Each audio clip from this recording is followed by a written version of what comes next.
আপনাদেরকে অনুরোধ করা হচ্ছে অযথা রেলের পরিষেবা ভিড় বাড়াবেন না।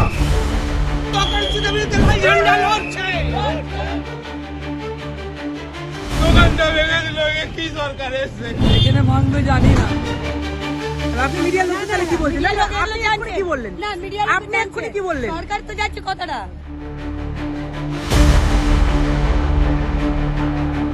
রেলের জমিতে গড়ে ওঠা বেআইনি দখলদারি হটাতে শেষমেশ কড়া পদক্ষেপ নিল রেল কর্তৃপক্ষ।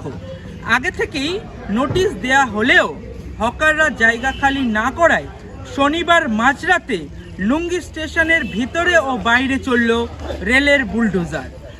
যাত্রীদের যাতায়াতের সুবিধা এবং স্টেশনের সুরক্ষার স্বার্থেই এই উচ্ছেদ অভিযান চালানো হয়েছে বলে রেল সূত্রে জানানো হয়েছে। তবে এই অভিযান প্রসঙ্গে প্রশাসনের উচ্চপদস্থ আধিকারিকরা সংবাদ মাধ্যমের সামনে মুখ খোলেননি। শনিবার রাতে স্টেশনের ভিড় পাতলা হতেই সেখানে পৌঁছয় আরপিএফ, রেল পুলিশ ও রাজ্য পুলিশের এক বিশাল বাহিনী। এলাকায় কেন্দ্রীয় বাহিনীর উপস্থিতিও ছিল চোখে পড়ার মতো। বুলডোজার নামানোর আগে প্রশাসনের পক্ষ থেকে প্রথমে রেল স্টেশনে মাইকিং করা হয়।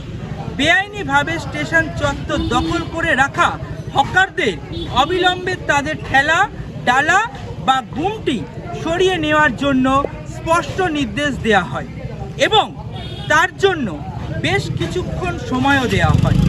প্রশাসনের সেই আবেদনে সাড়া দিয়ে কোনো হকার নিজে থেকেই তাদের ব্যবসার জিনিসপত্র সরিয়ে নিয়ে যেতে পেরেছিলেন। এরপরেই স্টেশন চত্বরে নামানো হয় বুলডোজার।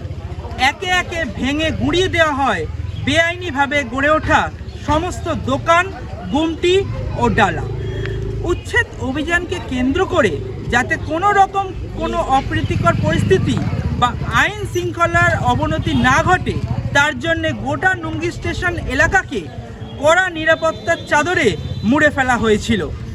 আরপিএফ এবং পুলিশের উচ্চপদস্থ আধিকারিকদের উপস্থিতিতেই শান্তিপূর্ণভাবে এই উচ্ছেদ প্রক্রিয়া সম্পন্ন হয়।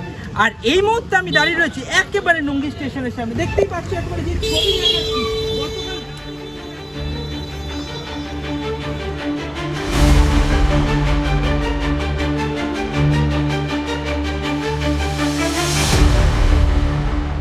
আমার বৌদি ফোন করলো, বলে তোদের দোকানে একটা রিক্সাওয়ালা ডাকতে গেল, ডাকতে গিয়ে বললো বলে তোদের দোকানপত্র, আমি বিকাল থেকে শুনিনি যে দোকান ভেঙে দেবে, বলছে না শুনে ওরে ভাঙবে। এবার এখানে ভাঙবে জানি না, 10টার সময় আমাদের একটা রিক্সাওয়ালা ডাকতে গিয়ে বলছে তোদের দোকান ভেঙে, তখন পুলিশের গাড়ি এসে গেছে।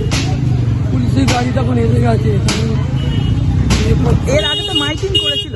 হ্যাঁ মাইকিং করেছিল হ্যাঁ যে দোকানে সবকিছু আমি কালকে দোকান বন্ধ দিয়েছিলাম, শরীরটা ভালো না বলে।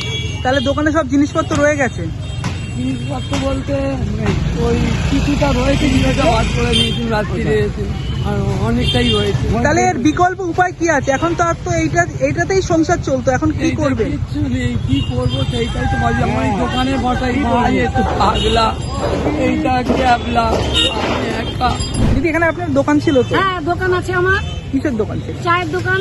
গতকাল রাতে ভেঙে দেওয়া হয়। গতকাল রাতে সকাল থেকেই অ্যানাউন্স করেছে কাউন্টার থেকে যে ভাঙবে, মানে কাউন্টারের রেলের যে প্ল্যাটফর্মের সাইডে যেগুলো আছে এগুলো সবাইকে বলেছে, সতর্ক করেছে।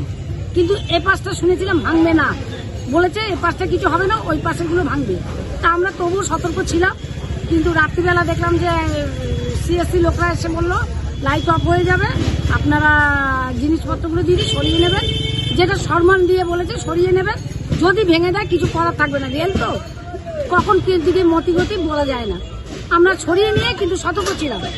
রাত্রিবেলা আসলো, এসে ওই পাশটা ভাঙলো, ভেঙে আবার ঘুরে এসে এই পাশটা ভাঙলো। আপনার চায়ের দোকান ছিল। চায়ের দোকান। দিদি এর বিকল্প কি করবেন এবার? এখন তো এতেই তো সংসার কি চলতো। করবো কিছু বুঝতে, ছেলে পড়াশোনা করছে, এখনো চাকরি কিছু পাইনি। এবার আমি এখন কি করব ভেবে পাচ্ছি না। আমার আশেপাশে যারা আছে তারা আমাকে সহযোগিতা অতি অবশ্যই করছে। রেল করবে কিনা জানি না, যে আমি যদি একটু বসে পড়ি আবার নিয়ে যাব, সেই ধরনের যদি একটু সুযোগ করে আমাকে দেয়। মোটামুটি কতগুলো দোকান এখানে ভাঙা হয়েছে এখনো পর্যন্ত? এখনো পর্যন্ত আমি আন্দাজ করে বলতে পারবো না ভাই, তো 50-60টা তো উপরে আছে। আচ্ছা দিদি, যে বিষয়টা জানতে চাইবো যে এর আগে তো সায়ন ব্যানার্জি হ্যাঁ, স্টে অর্ডার নিয়ে এসেছিল, হ্যাঁ। তো তাতেও কি তারপরে তাতে কিছু হলো নাকি? সায়নের সাথে তো ডাইরেক্ট আমরা কথা বলিনি। যারা ভায়া করে এসে আমাদেরকে বলেছিল যে তোমাদের থাকবে, তোমাদের ভাঙবে না, স্টে অর্ডার আছে, এখন কোনো কিছু নেই, কিন্তু তারপরে দেখলাম তো কাউকে ভেঙে দিল। এখন কি করবেন ঠিক করলেন? কিছু করবো বলে ঠিক এখনো হয়নি, কারণ আমি দোকান করে, চায়ের দোকান করে এতদিন করে এসেছি। এখন অন্য কিছু করতে গেলে ভাই আমি পারবো না, কারণ সেই অভিজ্ঞতাটা আমার নেই। ছেলে পড়াশোনা করছে, যে ছেলেকে একটা কিছু না পাওয়া পর্যন্ত আমাকে এখন রোজই আসবো এখানটা, এসে অবস্থা দেখবো। কত বছরের দোকান ছিল আপনার? আমার এই 13-14 বছর করছে। আপনার নাম? সবিতা বণিক। স্বামী অসুস্থ ছিল, ছেলেকে পড়াশোনা করতে করতে নিয়ে এসে এখানে দুজনে মা ছেলে দোকান করছি।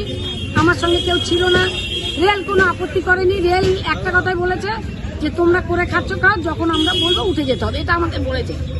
কিন্তু এইভাবে যে মানে হঠাৎ করে যে এভাবে হবে এটা ভাবতে পারি। মানুষ যে এত বলছে চেয়েছে, সবারই তো কষ্ট হচ্ছে।